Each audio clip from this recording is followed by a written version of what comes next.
This is the Module 2 Topical Knowledge video focusing on the regulation of the built environment. So this week, we'll be talking about protecting the public health, safety, and welfare as a duty of practicing architects. In the previous module, we noted that one of the fundamental goals of the licensure and regulation process is to protect the health, safety, and welfare of the public. So it's widely accepted as a duty of professionals and of architects in particular. In this module, we'll look at ways in which that concept gets applied, both at the level of community planning and site development ordinances, and at the level of building codes and other standards that we have to apply to our projects. An understanding of how these regulations impact our practice and profession and the ways in which the duty of protecting the health, safety, and welfare of the public can be interpreted becomes pivotal in projects of all scales. Because within the context of the project, this duty that we have becomes an ongoing task that we have to mind along the way. So we frequently see concerns over health, safety, and welfare being attended to in the earliest project phases, in the community planning, the site development, and in building codes and other contexts, most of which play a large role in shaping the pre-design and schematic design work on the project. Although the specifics get worked through early on frequently, we must continue to carry them with us throughout all phases of the projects, and these concerns must be remembered by the team and carefully shepherded throughout the project phases. Otherwise, as incremental project changes are made, it can shift the project's final documents and the built reality further and further away from these initial conceptual keystones regarding health, safety, and welfare. Another challenge in protecting the health, safety, and welfare of the public comes in the form of reconciling the needs of many constituent groups throughout the process. So with every project, there's many groups directly or indirectly involved in these changes we're making to the built environment. There's the clients, the user groups, the public, the community, regulatory agencies, financial institutions, the architects themselves, the contractors and subcontractors, the suppliers of the materials, and the labor force which builds the work, and global and local environmental and sustainability factors, many others that could come up. So while each of these groups may have valid needs and desires on each project, none have an exclusive right to completely control any one aspect of the project.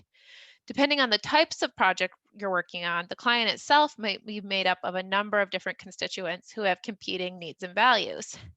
Like it or not, changes in the built environment are made via an interdependent process, which is ideally carried out cooperatively and collaboratively. The reality of this situation often runs up against the parallel reality that the client is typically paying for the building's construction and paying for the architect's services and needs and desires some level of control in the decision-making process for it. So the clients are our customers and they expect certain things from us in that role. The directness of this customer-based business relationship sometimes runs up against the fact and the indirectness of the building process and can bring to the forefront some of the differing expectations underlying business relationships versus professional relationships. So one of the architect's responsibilities throughout this building process is to help reconcile the sometimes conflicting needs and desires of the many groups involved in the process.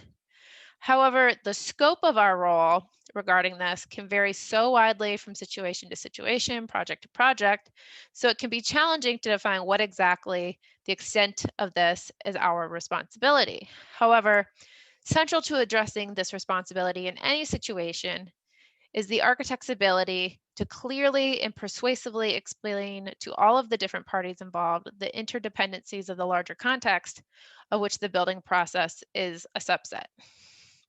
The very real difficulty in serving this responsibility is the distance between the architect's persuasive explanation and the architect's ability to guide negotiations between the many groups, especially where many of these negotiations involve costs.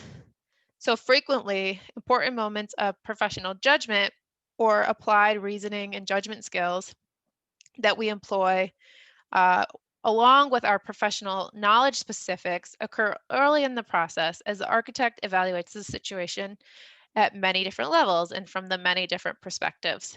In addition to judgments regarding the project, there's also judgments regarding the people involved. So examples of that might include where and in what way the differences might be reconciled between the different constituent groups, and also what the architect's direct role might be versus advising others who will have to lead separate parts of that process. One of the particular importance to the architect is a clear professional self-understanding concerning the expectations of the business relationship versus professional relationships. In particular, where helping to reconcile may imply or require that clients take on additional or unplanned costs or non-optimizations from the client's perspective.